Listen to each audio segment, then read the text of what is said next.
Hey YouTubers, this is Mark. I just wanted to give you my escapades of working on my 1968 Chevelle.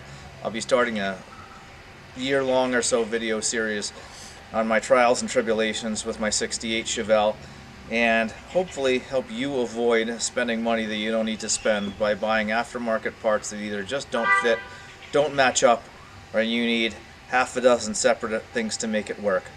I've gone through a lot, and as you can see from the limited picture you can see here, that I'm doing a frame-off restoration on this vehicle and it's taking forever. I've been working on it for 5 years, so this series is going to drop you a ton of tips to hopefully save you a bunch of time.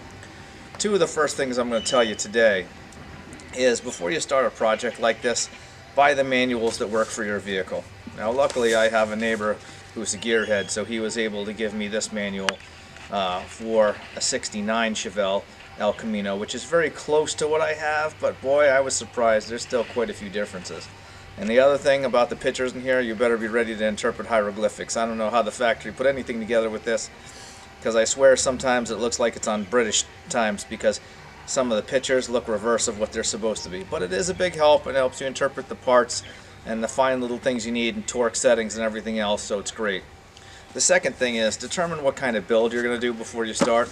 For me, I'm interested in a resto-mod. So I want the outside to look original, but I really want to handle and run kind of more like a 90s car. This manual is fantastic. It really does help you out quite a bit. I'm not trying to sell them. This is a Chevelle Performance Products Manual. I bought this one online, by the way. Sometimes you can get them on sale. Cut yourself a little bit off. That's the other thing I'm going to be telling you about, a lot of the sales I ran into. This Chevelle Performance Projects Manual, though, is fantastic. Although a lot of the projects in it are out of my price range, you know, this build probably by the time it's done is going to be somewhere around $20,000 to $30,000 car to frame off. Now, if you do a lot of the work yourself, that's the way you'll be able to get it. If you want to pay somebody to do a lot of this work, though, forget it. Right now, I'd be looking at around a $50,000 build if I were paying anybody to do it. My apologies for some of the background noise, by the way. So today I'm going to start dropping you just tip number one of the hundreds of tips I'm going to drop you to give your restoration project a heads up and to save you a lot of time. Tip number one, as simple as it may be, find a good powder coater if you like a clean looking vehicle. Believe it or not, this is an original part after blasting and powder coating, but that's not the tip I want to show you. The tip I want to show you is when you start a project like this, as you're tearing your vehicle apart, don't throw anything out. Nothing.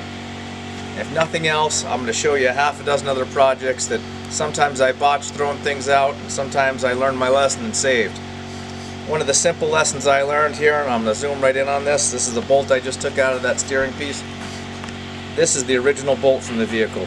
As you can see, it's not rusty, destroyed, and no, this vehicle was rusty, parked in a big pile of dirt.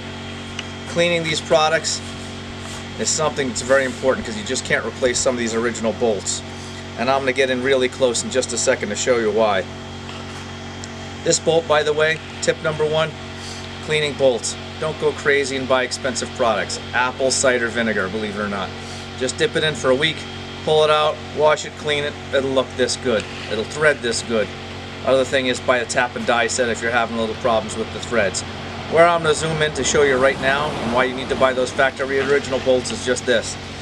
Take a little look-see right here. You can see there's little dots on here. That's a factory original bolt. When you thread a factory original bolt, it has a factor that tightens in it. This is why you want to use apple cider vinegar and not a tap and die set or a brush to fix these things too aggressively. This is designed to torque and tighten as it threads. If you take a tap and die set to this nut, you'll destroy it. It'll never work the same again. It'll thread on easy, but it'll vibrate apart with the car. That's tip number one. Alright, YouTubers, you'll be seeing a tip once a week from me out there. Again, small tips to start your project off, and I'll get you to much bigger ones to include frame boxing, affordable serpentine belt setups, carburation, manifolds, fitments, the whole 9 yards. Look forward to seeing you again next weekend. Take care and feel free to comment below. By the way, if you're a hater, don't bother to comment.